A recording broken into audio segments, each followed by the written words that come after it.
They cut open her uniform shirt before anyone understood what was happening. The training knife, a dull-edged piece of hardened rubber meant only for practice, slid through the fabric, as if it carried its own silent threat.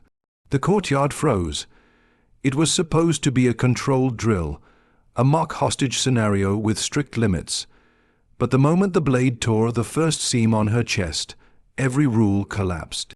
The trainees surrounding her didn't notice the shift in the air, but one man did, standing 10 paces away, observing quietly, arms folded behind his back like a statue waiting to move.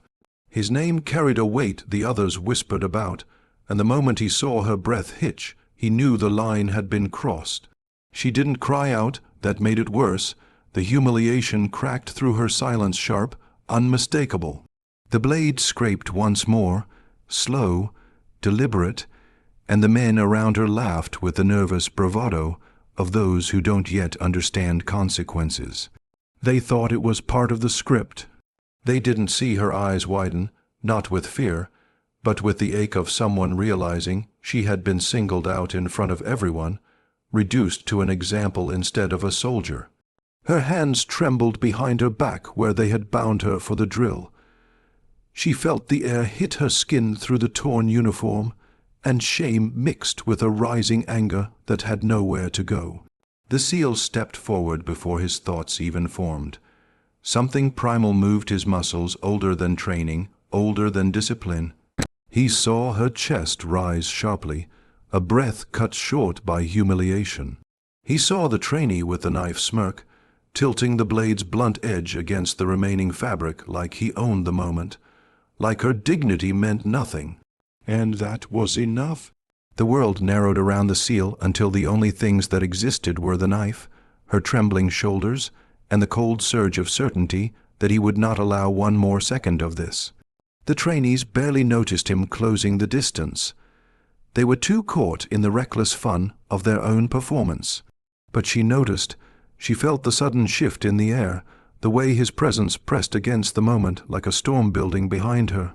Relief washed through her in a single, fragile instant, relief tangled with guilt, because she hated needing anyone to rescue her. Yet she knew something had gone wrong, and he knew it too. The trainee lifted the knife again, aiming for another cut down the center of her uniform. The blade had barely touched the thread when the SEAL's hand moved, not hurried, not frantic, but with the calm precision of a man who had already calculated every motion. His fingers closed around the trainee's wrist with a grip that turned bone into stone. The courtyard fell into a sudden, stunned quiet. The knife dropped before the trainee even knew his hand had let go. The SEAL didn't shout, he didn't need to. His presence alone carried an authority that silenced a dozen hearts at once. The trainee stumbled back, shock spreading across his face as the SEAL stepped between him and the woman, shielding her with a posture that said more than any reprimand could. He didn't look at her torn uniform. He only looked at her eyes, steady, unflinching, asking a single question she wasn't sure she could answer. The silence between them held more weight than the entire drill, and for the first time that day she felt safe. Not because someone had saved her, but because someone had finally seen her. The courtyard waited, unmoving, as if every breath had been suspended by an unseen hand. The trainees stared at the SEAL not with fear, but with the dawning realization that they had crossed a line none of them had bothered to imagine. The man whose wrist had been seized still felt the echo of that grip radiating up his arm, a cold reminder that strength and control were not the same thing.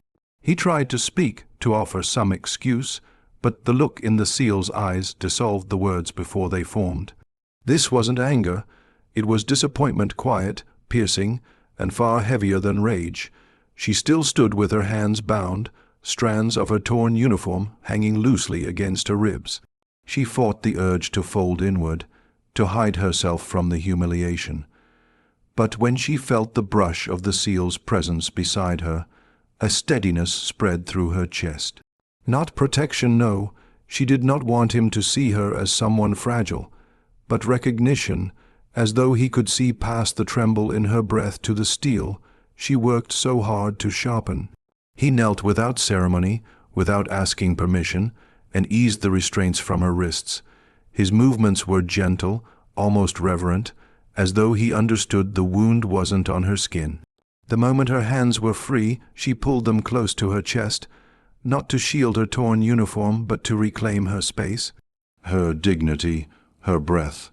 The SEAL rose slowly, placing himself half a step ahead of her, forming a barrier that told everyone watching that whatever came next would be measured, deliberate, and entirely under his control.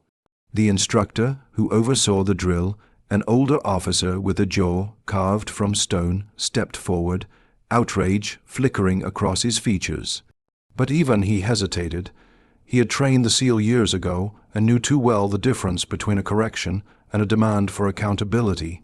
The SEAL didn't turn to acknowledge him. His attention stayed centered on the trainees who had turned a training scenario into a spectacle of unchecked bravado. "You followed the script," one of the men stammered, voice cracking under the weight of suddenly exposed guilt. "It was just part of the exercise. We didn't mean," but the words fell away when the SEAL finally looked at him. His expression held no malice. It held truth, and truth could be more brutal than punishment. He didn't need to say that drills were meant to build resilience, not strip dignity. He didn't need to explain that a uniform was not just fabric but identity. And he didn't need to point out that the woman behind him was not an object in a scenario, but a soldier who had earned the right to be treated with the same respect they demanded for themselves. The trainees felt all of it without a single sentence spoken. She watched them now, her breath steadying as shame drained from their faces, and was replaced by something heavier understanding. It wasn't enough to undo what had been done, but it was the beginning of something she had long hoped for. Not pity, not silent apologies, accountability. The SEAL finally took a slow breath, grounding himself. He had acted on instinct, driven by something deeper than duty. He didn't regret it, but he didn't relish it either. Violence, even controlled, was never the victory. The victory was the shift in the air. The moment the trainees recognized the weight of their choices. One of them, a younger man who had laughed the loudest, dropped his gaze first. His shoulders folded inward, as if the SEAL's silence had peeled away every layer of immaturity he'd been hiding behind. He murmured something no one quite heard, but the regret in his eyes was real, trembling, raw. It wasn't enough, but it was honest.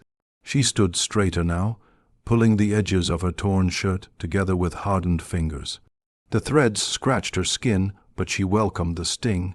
It reminded her she was still here, still standing, still sovereign over her own dignity.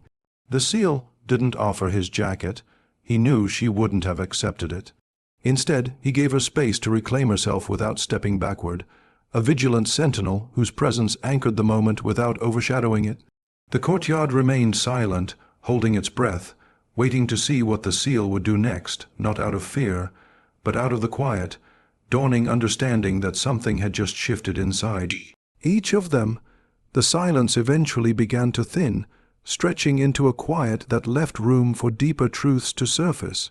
She stepped forward, not behind the SEAL, not sheltered by his shadow, but beside him.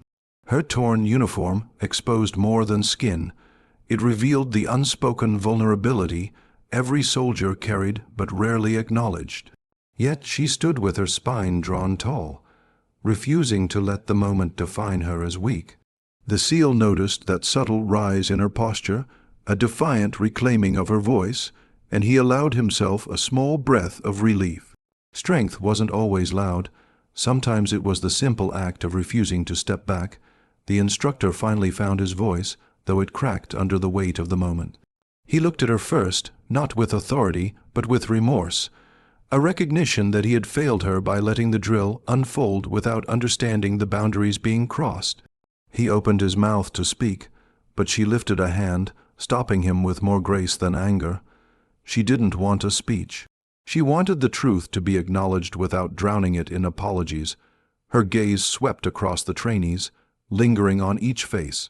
She saw confusion, embarrassment, regret, all of it tangled together in a way that told her they hadn't imagined their actions could wound someone so deeply. And maybe that was the heart of it, ignorance disguised as confidence. She didn't excuse it, but she understood its roots. They were still learning what power meant. They were still learning what control meant. Today, they had finally learned what responsibility meant.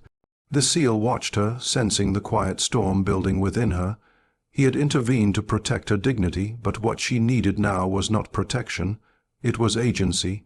And so he stepped back half a pace, granting her the room to confront the moment on her own terms. It was a gesture so subtle that most would not have noticed, but she did. A flicker of gratitude warmed her expression. She spoke softly, but her words carried more weight than any reprimand. She asked them if they understood what stripping a uniform meant, not the fabric, but the identity woven into it. She asked them whether a soldier's worth could ever be measured by mock bravado. She did not accuse. She did not belittle. She simply held them accountable with questions that forced them inward. The trainees shifted, unsettled. They had come that morning expecting drills, sweat, controlled adrenaline. Instead, they had been confronted with the reflection of their own carelessness. Shame moved across their faces gradually, like shadows sliding over sand. None of them dared interrupt her. Even the seal felt himself drawn into the gravity of her words, the strength concealed within her calm tone. One of the men who had held her arms during the drill swallowed hard and stepped forward. His voice trembled as he apologized, an apology stripped of excuses. It wasn't eloquent, it wasn't polished, but it was raw, and because of that, it was real. The seal watched him with a measured gaze, seeing the tremor in the young man's shoulders, the dawning recognition of how fragile respect could be when mishandled. She nodded, not in forgiveness, not yet, but in acknowledgement. Growth often began in discomfort, and today discomfort was the lesson. She looked around afterward and realized the courtyard no longer felt hostile.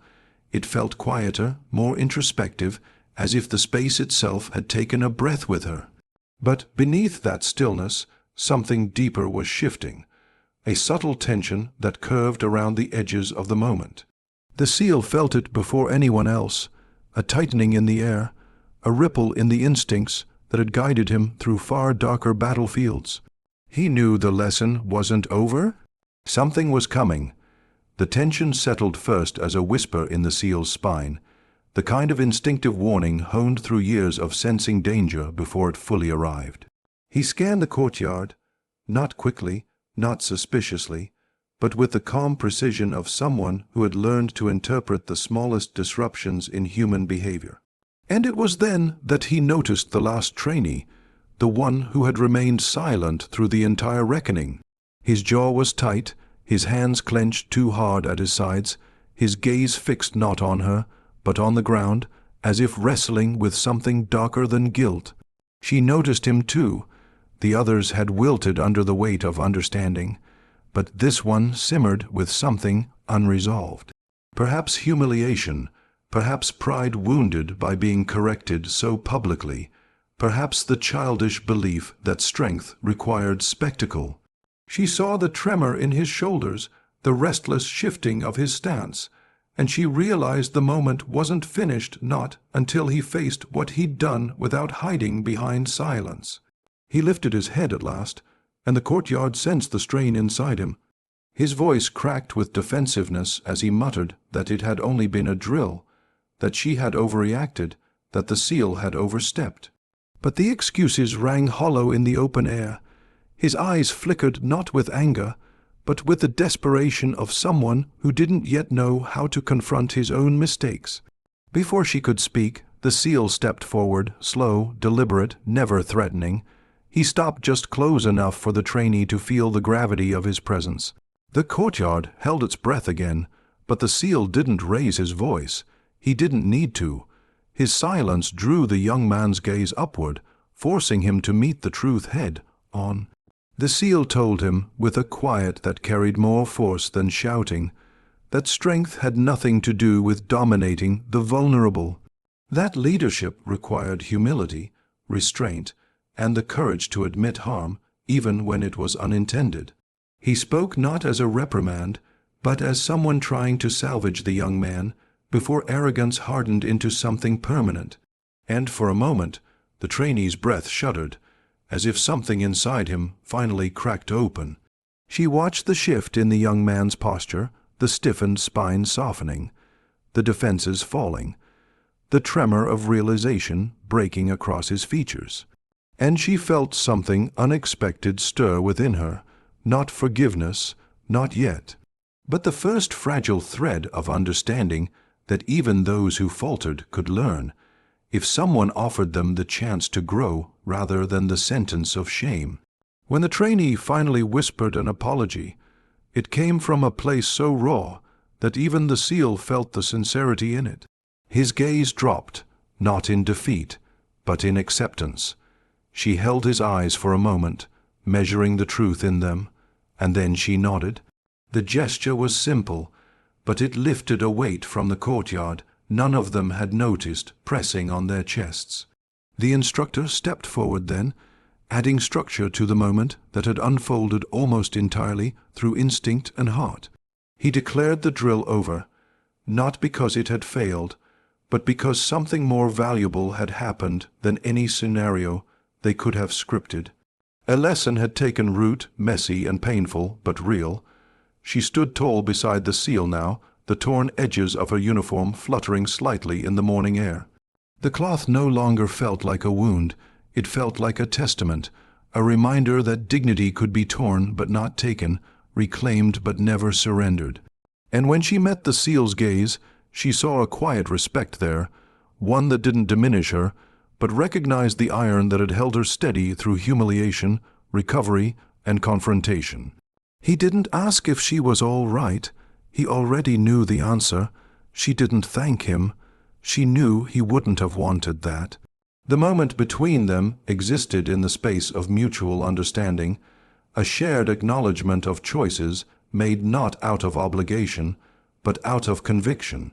As the trainees dispersed, each carrying the weight of the morning with them, the SEAL remained where he was, hands clasped behind his back once more. She lingered only a heartbeat longer, standing in the calm aftermath of the storm. For the first time since the blade had touched her uniform, her breathing felt free, steady, whole.